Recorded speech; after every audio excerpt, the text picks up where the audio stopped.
آپ سمجھتے ہیں کہ صرف جھوٹ بولنا گناہ ہے،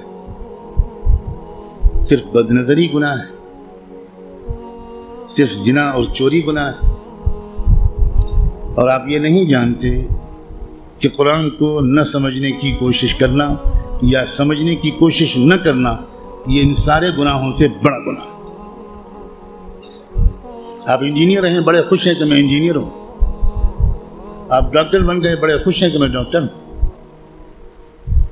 آپ تاجر بن گئے اور آپ خوش ہیں کہ میں تاجر ہوں،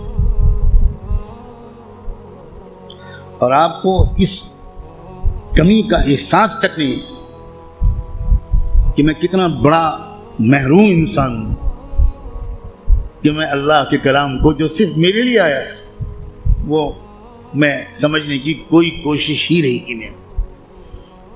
مسلمانوں کی اکثریت، غالب اکثریت، وہ جو 5 وقت کی نماز پڑھتے ہیں وہ بھی، جو روزہ رکھتے ہیں وہ بھی، جو اپنے کو دیندار سمجھتے ہیں وہ بھی،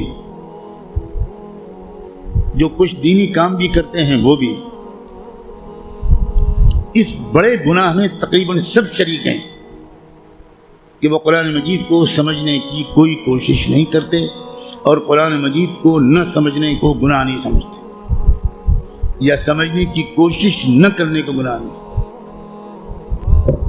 تو آپ قرآن مجید کو سمجھنے کی کوشش فرض عین سمجھیں اور قرآن کو اب تک سمجھنے کی کوشش نہ کرنا یہ کبیرہ گناہوں سے بڑا گناہ سمجھیں۔ اور رمضان کا مہینہ جو گناہوں سے توبہ کرنے اور معافی مانگنے کا مہینہ ہے، اس میں سب سے زیادہ اس گناہ سے توبہ کریں۔ اللہ کے ہاں آپ کی بخشش اس سے کہہ کر نہیں ہوگی کہ اللہ حضرت میں تعلیم کے حلقے میں بیٹھتا تھا اور اس میں منتخب احادیث پڑھی جاتی تھی، اس میں فضائل نماز پڑھی جاتی تھی۔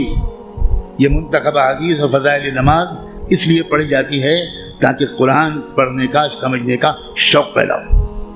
اور اگر کوئی کتاب قرآن مجید کے سمجھنے کی کوشش کے راستے میں ایک رکاوٹ بنتی ہے تو میں کہنے کی ہمت بھی نہیں کرتا، ضرورت بھی نہیں سمجھتا کہ وہ کتاب یا اس کتاب کو یہ درجہ دینے والا اللہ کے ہاں کدھر کھڑا کیا جائے گا۔ رسول اللہ یہ شکایت کریں گے قیامت کے دن، یہ سن لیجیے، یہ قرآن میں آیا ہے، اور شکایت کیا کریں گے؟ یہ نہیں کہیں گے کہ ان کی ٹوپی 4 کونوں کی نہیں ہوتی تھی، یہ شکایت نہیں کریں گے رسول اللہ مسلمانوں کی جن کی داڑھی چھوٹی تھی۔ رسول اللہ شکایت کیا کریں گے کہ اللہ یہ ہے میری قوم جس نے قرآن کو چھوڑ دیا تھا۔ آپ جس کی شفاعت کی دعائیں کر رہے ہیں وہی آپ کے خلاف اللہ کی عدالت میں مقدمہ دائر کرے گا۔ ہماری عورتیں 100% تقریباً قرآن مجید کو ٹھیک سے شاید پڑھ بھی نہیں پاتی، سمجھنا تو بہت دور کی بات ہے۔ ہم نے کبھی فکر ہی نہیں کی کیا ہو گیا، مجھے کچھ سمجھ میں نہیں آتا۔ قرآن صرف تلاوت کے لیے نہیں آیا ہے۔ اول تو کتنے لوگ سال بھر تلاوت کرتے ہیں وہ آپ خود جانتے ہیں، لیکن میں کہتا ہوں اگر آپ سال کے روزانہ تلاوت بھی کرتے ہیں تو ایک بہت نیک کام آپ ضرور کرتے ہیں، لیکن قرآن کا حق صرف تلاوت سے ادا نہیں ہوگا۔ آپ کے دوست کا خط آپ کے پاس آئے، آپ کی ماں اپنا خط لکھے، آپ دور کہیں رہتے اور ماں آپ کو خط بھیجے، آپ خالی اس خط کو روزانہ پڑھ لیا کریں گے بس؟ اور دوست یا ماں اگر آپ سے کوئی مطالبہ کرتی ہے تو آپ اس پر عمل نہیں کریں گے؟ یہی سلوک ہم قرآن کے ساتھ کر رہے ہیں۔ قرآن کیا ہے؟ اللہ کے خطوط کا مجموعہ ہے، لیکن ہم کو کچھ خبر نہیں کہ اللہ نے ہم کو خط میں کیا لکھا ہے۔ آپ کا دوست آپ کو خط لکھے اور آپ اس کو سمجھ نہ پائیں، آپ چین سے سوئیں گے؟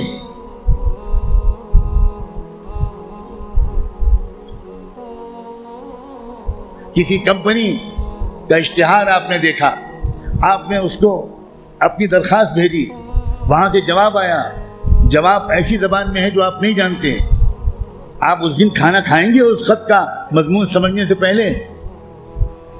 اب دوڑیں گے، بھاگیں گے، پتہ لگائیں گے کہ یہ فرانسیسی زبان میں خط ہے تو میرے شہر میں فرینچ زبان کون جانتا ہے؟ اور آپ اس کی خوشامد کریں گے کہ ذرا اس خط کو پڑھیے اور مجھے بتائیے کہ اس میں کیا لکھا ہے۔ 24 گھنٹے نہیں گزرنے دیں گے آپ، اس سے پہلے اس خط کو سمجھنے کی بھرپور کوشش کر لیں گے، اس کا جواب بھی لکھیں گے۔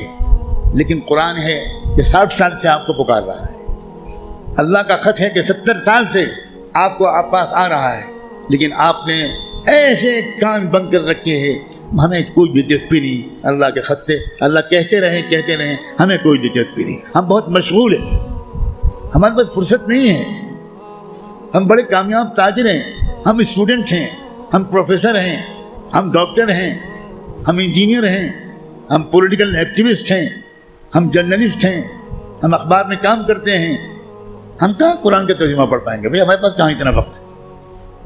بھگتے گا ہر وہ انسان، ہر وہ مرد اور عورت جو قرآن مجید کو سمجھنے کی کوئی کوشش نہیں کرتا اور قرآن کے مطابق اپنے آپ کو ڈھالنے کی کوئی سیریس کوشش نہیں کرتا، خون کے آنسو روئے گا وہ شخص، خون کے آنسو روئے گا۔ ایسا شخص تو جب قرآن کی تلاوت کرتا ہے تو قرآن اس پر لعنت بھیجتا رہتا ہے۔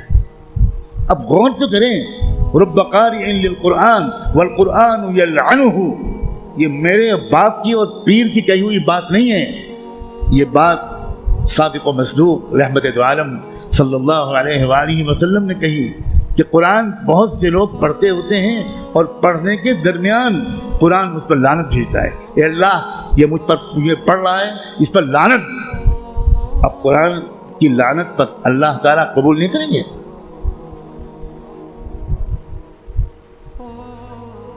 جو توہین قرآن کی ہم نے کی ہے، جو بے عزتی قرآن کی ہم نے کی ہے، اس کے حساب سے ابھی مسلمانوں کی اتنی پٹائی نہیں ہوئی جتنی ہونی چاہیے۔ آپ اتنی پٹائی پر پریشان ہیں، ابھی تو شروع ہوئی ہے پٹائی، پھر دیکھیے گا آئندہ کیا ہوگا۔